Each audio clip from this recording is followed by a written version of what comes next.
Hello friends, स्वागत है आप सभी का हमारे यूट्यूब चैनल में। तो फ्रेंड्स, आज हम यहाँ पर सॉल्व करने वाले हैं यूपी ट्रिपल एस सी जो पीईटी का क्वेश्चन पेपर है। 24/8/2021 को पूछा गया था। ये प्रीवियस ईयर उसका रियल क्वेश्चन पेपर है। यहाँ पर हम देखेंगे क्या क्या पूछा गया था। तो आज हम इसको सॉल्व करेंगे और हम डिटेल से जानेंगे, इसके बारे में पॉइंट्स जानेंगे और इसके बारे में कुछ डिस्क्रिप्शन में और भी चीज़ें हम जानते जाएंगे साथ साथ। तो यानी कि आपके क्वेश्चन भी तैयार होते जाएंगे और उससे रिलेटेड जो इन्फॉर्मेशन है वो भी तैयार होती जाएगी, ताकि आने वाले एग्जाम में बहुत ही अच्छा रोल निभा सकें, आप ज़्यादा से ज़्यादा मार्क्स हासिल कर सकें। इसलिए प्रीवियस ईयर बहुत ही इंपॉर्टेंट हो जाता है।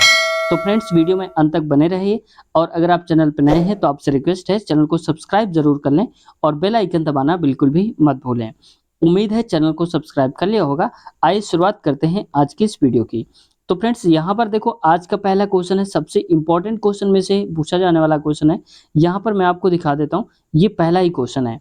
ठीक है, तो इसको पढ़ने की शुरुआत करते हैं। अब देखो फ्रेंड्स, यहाँ पर लिखा हुआ है निम्नलिखित में से, मैं इसको थोड़ा सा और जूम कर देता हूँ ताकि आपको और आसानी से दिख जाए, ऐसे करके। ठीक है, अब देखो यहाँ पर बोला जा रहा है निम्नलिखित किस क्रम में भारत आए थे। यानी कि यहाँ पर क्रम दिया गया है कि टॉमस मुनरो, हेनसोंग, फाहियान कौन कब आया था, किस क्रम में आए थे, पहले कौन आया था, फिर कौन आया था और फिर कौन आया था। तो अगर इसका रियल में देखा जाए, जो यहाँ पर बात कर रहे हैं, तो पहले आया था फाहियान आया था, और इसके बारे में अभी हम बाद में भी बात करेंगे। तो पहले आया था फाहियान और इसके बाद यहाँ पर आया था कौन, हेनसोंग, और जो सबसे लास्ट में आया था वो आया था टॉमस मुनरो। ठीक है, इनको अब जान लेते हैं कब कौन आए थे। तो यहाँ पर देखो फ्रेंड्स, क्या बोला जा रहा है, जो फाहियान थे सबसे पहले आए थे, हमने बोला अभी। कब आए थे, चंद्रगुप्त द्वितीय के शासनकाल में आए थे। ये बहुत बार पूछा गया एग्जाम में कि चंद्रगुप्त द्वितीय के शासनकाल में कौन आया था, तो आया था फाहियान। कब आया था अगर पूछा जाए तो 399 से 1414 के बीच तक ये यहाँ पर रहा था। ठीक है, तकरीबन मान लो कि ये 15 साल के आसपास तक यहाँ रहा था भारत में। और फाहियान बौद्ध धर्म का अनुयायी था। तो अगर ये पूछा जाए फाहियान का संबंध किस धर्म से था, तो बौद्ध धर्म को मानने वाला था। फाहियान का उद्देश्य क्या था, बौद्ध स्मृतियां, यानी कि जो बौद्ध धर्म से रिलेटेड पुरानी चीजें हैं उनकी हस्तलिपियों की खोज करना। और इस प्रकार फाहियान ने उन स्थानों का भ्रमण किया जो बौद्ध धर्म से संबंधित थे। मतलब जो फाहियान था वो बौद्ध धर्म के बारे में जानना चाहता था, उनसे रिलेटेड उन चीजों को खोज रहा था। अगला देखो, यहाँ पर अब हम बात कर लेते हैं हेनसोंग की। तो हेनसोंग चीनी यात्री था, ये तो नाम से ही पता चल जाएगा। वो कब आया था, कब से कब तक रहा, तो 629 से 643 तक भारत में रहा था। और उसने एक पुस्तक भी लिखी थी जिसका नाम था सी यू की। ठीक है, वो एक पुस्तक थी, उसमें उसने क्या करा था, अपना का पूरा विवरण दिया था। यानी कि जो जो अपनी यात्रा में देखा उसने, भारत की यात्रा में, उस सबको वहां पर वो लिखता गया था अपनी पुस्तिका में। ठीक है, इसमें और इनके वर्णनों से क्या है, हर्षवर्धन जो था सामाजिक, आर्थिक और धार्मिक सांस्कृतिक स्थिति के बारे में परिचय मिला है। यानी कि इनकी बुक को पढ़कर, इनकी किताब को पढ़कर, हेनसोंग की, जो हर्षवर्धन थे उन्होंने इन सारी चीजों को जाना है कि क्या हमारी आर्थिक समस्याएं थी, धार्मिक क्या थे, सांस्कृतिक क्या थे, इन सब के बारे में। टॉमस मुनरो के बारे में अगर हम बात कर लें यहाँ पर, तो टॉमस मुनरो क्या है, देखो इसमें इंफॉर्मेशन आपको जो मिल रही है, एक क्वेश्चन से कम 5 क्वेश्चन तैयार होते जाएंगे। तो 100 क्वेश्चन अगर हम कराएंगे तो 500 क्वेश्चन आपके तैयार हो जाएंगे ऐसे ही। ठीक है, और आपको पता है कि ये टॉपिक जो है ये इंपॉर्टेंट है और ये आने ही आने हैं, तो हो सकता है रिपीट होकर के यही कुछ आ जाए। तो देखो टॉमस मुनरो क्या है, टॉमस मुनरो बादशाह आया था जहांगीर के शासनकाल में, और तकरीबन कब आया था, 1616 ईस्वी में आया था। कहाँ आया था, भारत। इंग्लैंड के राजा थे, उनसे वो आगे लेकर के आया था। कुछ लोगों को इकट्ठा करा था उसने और ईस्ट इंडिया कंपनी की स्थापना कर दी थी। टॉमस मुनरो ने अजमेर, आप जानते हैं कि अजमेर कहाँ है, राजस्थान में है, ये अजमेर यहाँ पर, कि किले में जहांगीर से मुलाकात की थी। यानी कि जो जहांगीर थे उस वक्त वहां के शासक थे, और उनसे मुलाकात की थी टॉमस मुनरो ने। कहाँ पर, अजमेर में जाकर के मुलाकात की थी, जो कि राजस्थान में है। अगला क्वेश्चन देखते हैं, आज का हमारा सेकंड नंबर, और इसमें बोला जा रहा है सिराजुद्दौला किस युद्ध में अंग्रेजों से पराजित हो गया था। यानी कि कौन सा युद्ध था जिसमें सिराजुद्दौला हार गया था, ठीक है, अंग्रेजों से। तो यहाँ पर जो ये था प्लासी के युद्ध में। ठीक है, और प्लासी का युद्ध आपको पता होगा, पूछ लिया जाता है कि कब हुआ था, इसके बारे में भी आपको डेट याद रखना है। हो सकता है इस बार ये भी पूछ लिया जाए प्लासी का युद्ध कब हुआ था। तो प्लासी का जो पहला युद्ध है वो हुआ था 23 जून 1757 को, मुर्शिदाबाद के निकट। प्लासी एक स्थान का नाम है, इस वजह से उसका नाम दे दिया गया था प्लासी युद्ध। ठीक है, इस युद्ध में क्या था कि ब्रिटिश ईस्ट इंडिया कंपनी की सेना थी, वो अंग्रेजों की सेना थी, और दूसरी तरफ क्या थे, बंगाल के नवाब की सेना थी।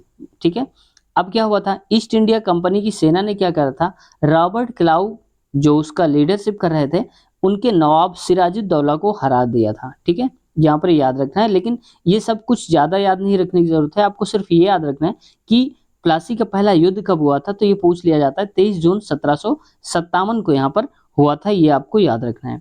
अगला क्वेश्चन की तरफ बढ़ते हैं। आज का हमारा 3rd नंबर क्वेश्चन है। 3rd में बोला जा रहा है, निम्नलिखित कौन हड़प्पा नीति का कट्टर समर्थक था, यानी कि हड़प्पा नीति का समर्थक करने वाला एक कट्टर व्यक्ति था, उसका नाम क्या था। तो देखो यहाँ पर जो नाम था ये था लॉर्ड डलहौजी था, जो कि हड़प नीति की क्या करता था, उसका समर्थन करता था। वो कहता था बहुत अच्छी नीति है। ठीक है, इसके बारे में अब थोड़ा सा हम जान लेते हैं। तो देखो यहाँ पर लॉर्ड डलहौजी ने भारत के सभी प्रदेशों को, जितने भी स्टेट थे हमारे इंडिया के, अंग्रेजी अधिकार के अंतर्गत लाने का प्रयास किया था। मतलब उसका अधिकार था, पूरा का पूरा उसकी कोशिश थी कि जो अधिकार है वो पूरे राज्य में पूरे देश में फैल जाए, हर एक प्रदेश में फैल जाए इसका राज। लॉर्ड डलहौजी ने क्या करा था, 3 नीतियों में से जो सबसे महत्वपूर्ण उसकी नीति थी वो थी राज्य हड़प नीति थी। ठीक है, इसके कार्यकाल के कारण ही आप जानते होंगे कि कई बार पेपर में ये भी पूछ लिया जाता है कि राज्य हड़प नीति किसने चलाई थी, या राज्य हड़प नीति का संबंध किससे है, तो ये होता है लॉर्ड डलहौजी से। ये बहुत बार पूछा गया है, तो आपको ऐसे भी याद रखना है। तो अगला क्वेश्चन देखते हैं यहाँ पर 4th नंबर, भारतीय इतिहास में धन्वंतरी कौन थे। तो धन्वंतरी कौन थे ये बताना है। तो देखो धन्वंतरी अगर देखा जाए तो ये एक चिकित्सक थे। पूरी बात समझते हैं। ऑप्शन नंबर इसका करेक्ट हो जाएगा बी। तो चंद्रगुप्त द्वितीय के सभा को सुशोभित करने वाले प्रसिद्ध चिकित्सक थे, यानी कि चंद्रगुप्त विक्रमादित्य जो थे उनके दरबार में रहने वाले एक चिकित्सक थे जिनका नाम था धन्वंतरी, ये याद रखना है। अब इनके बारे में थोड़ा सा हम डिस्क्रिप्शन में देख लेते हैं ताकि और भी जानकारी इकट्ठी हो सके, क्योंकि हमें क्वेश्चन के साथ साथ हमें रटना नहीं, क्वेश्चन को उससे रिलेटेड और भी सारी जानकारियां साथ में लेकर चलना है, ताकि आने वाले एग्जाम में अगर कुछ ऐसी चीजें पूछ ली जाएं जो यहाँ से रिलेटेड हैं तो बिल्कुल भी ना छूटे, आप उसको श्योर करके आओ और सही भी हो। तो देखो भारतीय इतिहास में जो धन्वंतरी हैं चंद्रगुप्त विक्रमादित्य की सभा को सुशोभित करने वाले चिकित्सक थे, तो हमने बता दिया। अब देखो विक्रमादित्य के दरबार में धन्वंतरी जो थे वो एक शैल्य चिकित्सक थे।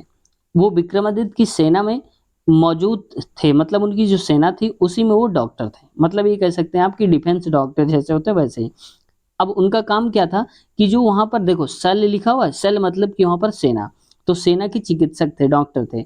उनका काम क्या होता था कि जो भी सेना के अधिकारी या सेना के जो लोग हैं हमारे घायल हुए हैं तो सैनिकों को ठीक करना था। मतलब जो सैनिक घायल हो जाते थे लड़ाई में, युद्ध में, तो उनको उनका इलाज करते थे धन्वंतरी।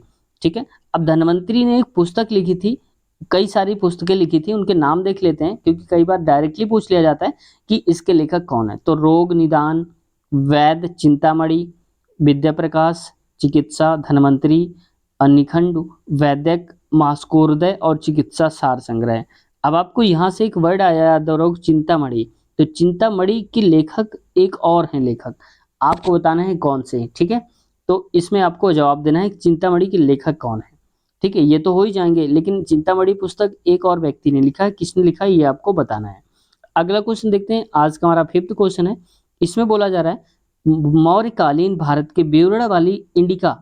अब देखो डायरेक्ट पूछ लिया गया यहाँ से इंडिका, तो यहाँ से आपको दिमाग लगा देना है कि पुस्तकों के नाम पूछे जा रहे हैं जो कि पुराने जमाने वाले हैं, तो ये भी आपको एक बार देख लेना है जो फेमस बुक है उनके नाम।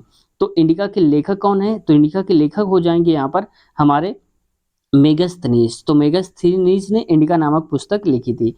अब जान लेते हैं थोड़ा सा मेगास्थनीज इंडिका के बारे में।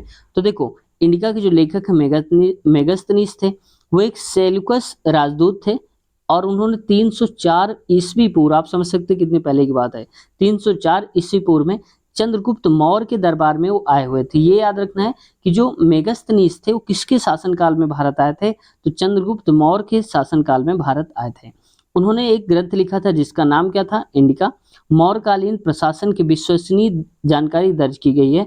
यानी कि देखो आपको भी पता होगा कोई भी राज दरबारी होता है वो राजा की ही तारीफ करता है तभी आगे वो बढ़ पाता है। तो इन्होंने भी क्या करा था कि चंद्रगुप्त मौर्य की खूब तारीफ करी थी उन्होंने, उनके राज दरबार के बारे में लिखा था। तो जो भी कहानियां लिखी थी, बहुत अच्छा किया, ये किया, तो उनकी तारीफ भर भर के करी थी और यही सारी जानकारियां उसकी किताब में मिलती हैं। उन्होंने कुछ भ्रामक विवरण भी दिया था, कुछ ऐसे कन्फ्यूजन वाले स्टेटमेंट भी दिए थे, जैसे मौर्य समाज का 7 वर्गों अथवा जातियों में विभाजन। यानी कि उन्होंने ये बोला था कि जो मौर्य समाज था वो 7 भागों में विभाजित था या जातियों में विभाजित था। दास प्रथा का अभाव था वहाँ पर, ऐसा बोला उन्होंने। अकाल न पड़ने का वर्णन बोला गया है कि वहाँ अकाल ही नहीं पड़ा था उस वक़्त जब इनका शासन था, ठीक है? मौर्यकालीन शासन जो था वहाँ पर, तब उन कोई भी अकाल नहीं पड़ा था। मेगास्थनीज की इंडिका जो है मूल रूप से उपलब्ध नहीं है, यानी कि उसकी जो रियल बुक है वो अभी तो नहीं है इस वक्त, क्योंकि बहुत टाइम हो गया, आप समझ सकते हैं 304 ईस्वी में, ठीक है? तब तो छपने वाला काम भी नहीं था। फिर भी उसके उद्धरण पर्वतीय यूनानी लेखकों जैसे कि एरियन, स्ट्रैबो, प्लिनी, जस्टिन एवं डायोडोरस के लेखों से प्राप्त होते हैं। यानी कि आपको ये सब नहीं पढ़ना है, आपको ये याद रखना है कि जो इंडिका पुस्तक है किसने लिखी थी, और जो मेगास्थनीज है किसके शासनकाल में भारत आया हुआ था, ये आप याद रख लीजिए, इतना आपके लिए इनफ है। अगला क्वेश्चन देखते हैं आज का 6 वाला, और इसमें बोला जा रहा है साइमन कमीशन किस वर्ष भारत में प्रथम बार आया था। देखो प्रथम बार आया था, इसका मतलब कई बार आया होगा, तो पहली बार कब आया था? जब प्रथम आ जाता है तो इंपॉर्टेंट क्वेश्चन अपने आप में हो जाता है, चाहे वो करंट अफेयर का ही क्यों ना हो। तो देखो साइमन कमीशन किस वर्ष भारत में प्रथम आया था, तो यहाँ पर आया था कब? 1928 में आया था, यानी कि ऑप्शन नंबर हो जाएगा हमारा डी। अब थोड़ा सा साइमन कमीशन के बारे में भी जान लेते हैं यहाँ पर। अब देखो यहाँ पर साइमन कमीशन का जो गठन है, यानी कि जब बनाया गया था उसको, तो 8 नवंबर 1927 को बनाया गया था, और यह आयोग जो था 7 ब्रिटिश सांसदों का समूह था। यानी कि इसमें सारे के सारे अंग्रेज थे और 7 सांसद थे जो कि अंग्रेज थे। इनका उद्देश्य क्या होता था कि हमारे देश के संविधान में जो भी सुधार हुआ है उनका अध्ययन करें कि क्या क्या चेंजेस करेंगे अभी तक। और साइमन कमीशन जो कि 3 फरवरी 1928 को भारत पहुंचा था, यही साइमन कमीशन था। यानी कि इन्होंने क्या करा था, अपने खुद के रूल्स बनाए थे। जो 7 सांसद थे वहां पर अंग्रेज, उन्होंने ही डिसाइड कर लिया था कि देखा जाए कि क्या क्या इन्होंने सुधार करना है, यानी कि इनकी संविधान में क्या लिखा है और क्या क्या हम परिवर्तित करें। तो भारत में साइमन कमीशन का कोलकाता, लखनऊ, लाहौर, विजयवाड़ा और पुणे शहर में जबरदस्त विरोध किया गया था, क्योंकि हमारे भारतवासियों को ये बिल्कुल भी मंजूर था नहीं था, क्योंकि कोई और आए वो शासन चलाए और उसके कानून के हिसाब से हम लोग काम करें, इस वजह से इसका विरोध हो गया था।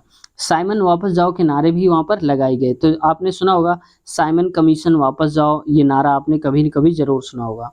तो आपको याद रखना है कि साइमन कमीशन कब आया था, तो ये आया था यहाँ पर 1928 ईस्वी को। यानी कि अगर बोला जाए 1928 में कब, तो 3 फरवरी 1928 को आया था। तो फ्रेंड्स ये वीडियो आज की इतनी ही रखते हैं। ये वीडियो थोड़ा सा छोटी हो रही है, क्यों छोटी हो रही है? क्योंकि पहला चैप्टर है आज का हमारा, जो पहली क्लास है। अगर आप सब कहेंगे तो अगला पार्ट भी इसका बहुत जल्द अपलोड होने वाला है, तो ये आप देखें कैसा रिस्पॉन्स है आप लोगों का, आप क्या चाहते हैं।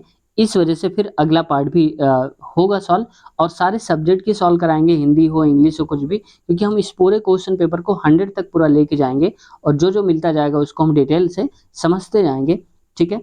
तो मिलते हैं नेक्स्ट वीडियो में फ्रेंड्स। अगर चैनल पर नए हैं तो आपसे रिक्वेस्ट है चैनल को सब्सक्राइब जरूर कर लें।